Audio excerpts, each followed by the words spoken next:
Mic check 1 2. It's the Y2K collector, and developers and publishers are asking you to trust them. Well, let me be specific. Nintendo is asking you to trust them. And why do I say this? I say this because there is a major lack of trust between physical collectors, diehard physical video game collectors, and publishing companies, because we know and understand that these companies, at the drop of a hat, at any moment, really, let me be more specific. The moment it's no longer profitable for them to maintain their servers, to maintain these online repositories through which we can download and access, some of the older games that they may have in their ecosystem. The moment they no longer find it profitable for them, they're going to shut these sites down. And because it's happened to us so much, specifically within the last 5 to 10 years, we've seen the collapse of so many online access points. When you think about the DS, the 3DS, the Wii, you think about some of the PlayStation Network, you think about so many games that have been delisted, right, and taken off online platforms. When you consider how much we've lost in terms of access to video games, there's a very valid reason as to why physical collectors don't trust publishers.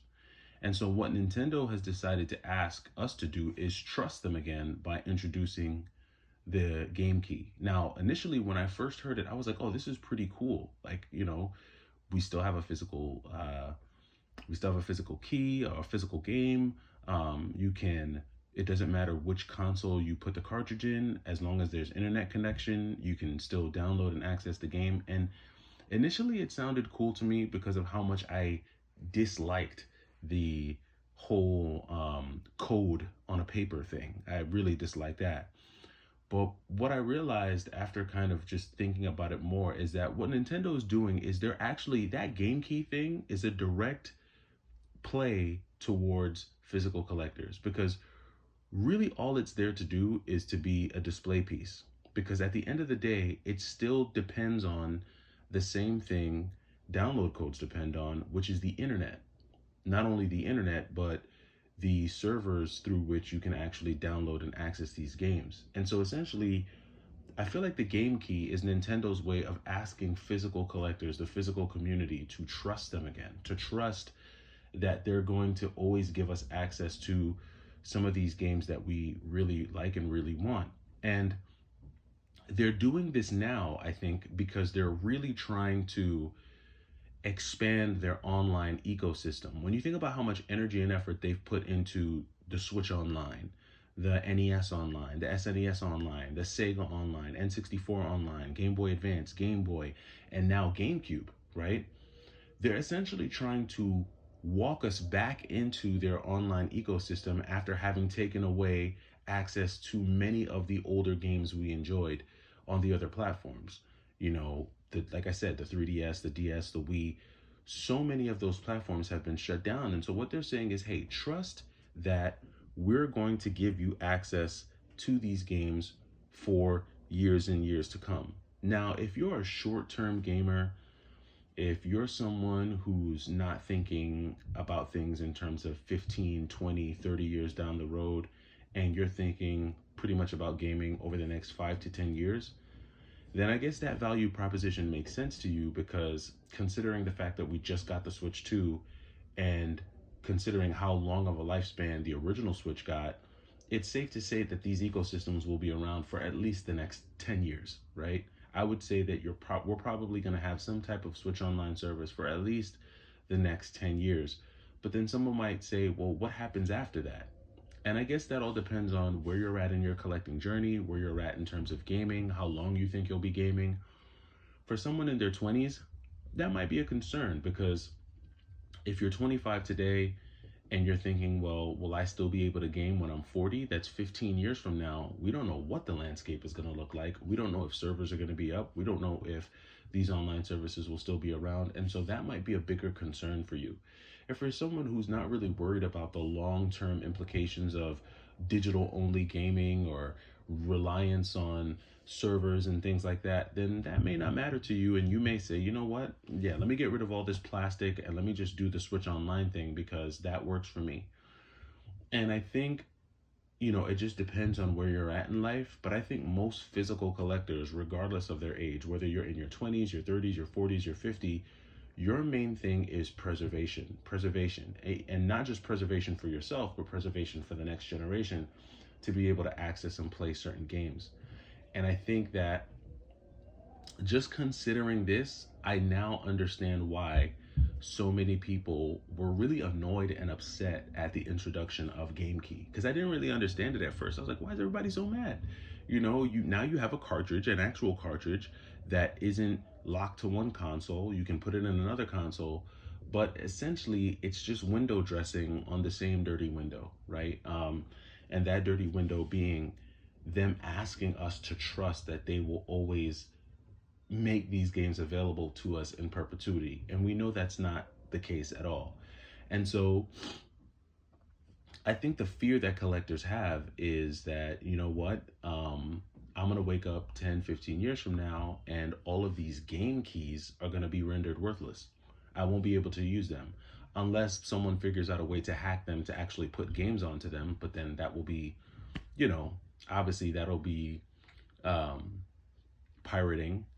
And with the software that they install in these consoles, who knows? They might have some type of pirating protection to where you may not even be able to play any pirated games on your Switch 2. And then if you try to jailbreak your Switch 2, who knows what other types of restrictions they might put on it, Don't get me wrong, I'm sure there's some very skilled jailbreakers and very tech savvy individuals out there who know how to hack these consoles to death. But for the average user, for the average consumer who doesn't want to have to go through all that, or who doesn't have the technical capabilities to do that, who doesn't want to pay someone to do that for them, we don't want to go through all that, right? We want to be able to just put the game in and play it. And I think this is really the challenge now moving forward. And I think Nintendo saw this and they introduced the game key as a way of saying, hey, trust us. Trust that we still care about you physical collectors, and we care about you so much that we're going to give you these physical key cards that are still going to be dependent on two things, the internet and our servers.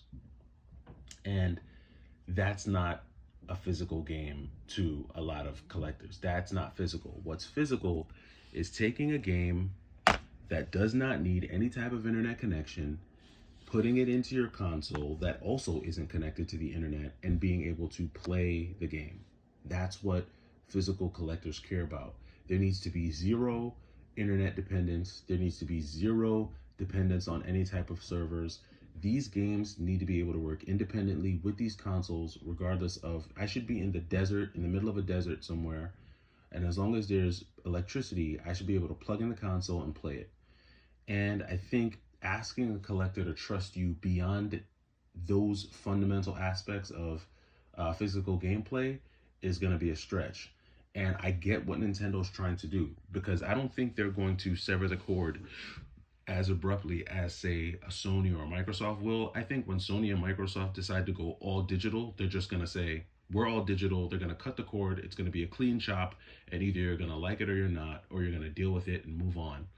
And I think because Nintendo is a little bit more, what's the word? Tactful, I guess. They're being a lot more tactful about their sidestep away from physical gaming. And I think this was definitely a sidestep away from physical gaming, being masked as, hey, we care about the physical community, so we're going to give you this. And I think it's very interesting. But I'm not sure. I'm interested to know your thoughts on this. I think this is very interesting. It's something that I thought about last night, especially as I'm kind of going through just, the collection here. And also, before I let you go, I know I said I was done yesterday in my last video, but I actually wasn't done. I decided to make one more run to see who had anything physical. And I ran to a GameStop that I hadn't been to in a long time. And they had a few games for me, including this copy of Wind Waker. So I picked up another copy of Wind Waker. Champion Return to Arms. All of these were complete too. It's never over till it's over. And then a complete in box copy of Star Fox. So I had already had a loose disc of Star Fox. Glad that I was able to find a complete in box copy. Now I can use that. Well, I was already going to use the loose disc as trade bait, but now I have a complete in box copy that I can use for trade bait as well, because I already have a copy of Star Fox. So these three games also added into the war chest for trade. And overall, just really stoked with all of the physical, all of the retro physical stuff, again, that we picked up during the week. Really stoked about it. Really good games. Used some of those games to trade for another awesome banger. And all in all, just really satisfied with what we were able to accomplish during the buy two get one promo. Today is really going to be about gaming, doing some sorting, getting some things back in order. I took a lot of 360 games off the shelf because I am going to be doing a big sale with a bunch of 360 games, just still in negotiations, as I kind of do a little bit of purging of the collection. But there's definitely more to come. And I really want to know your thoughts, with this masked sidestepping away of retro games. How do you guys feel about it? Do you trust these companies? Do you trust that they're going to make these games available for you? Or do you think now more than ever you need to have physical? Let me know, and I'll catch you in the next video. It's the Y2K Collector. Take it easy.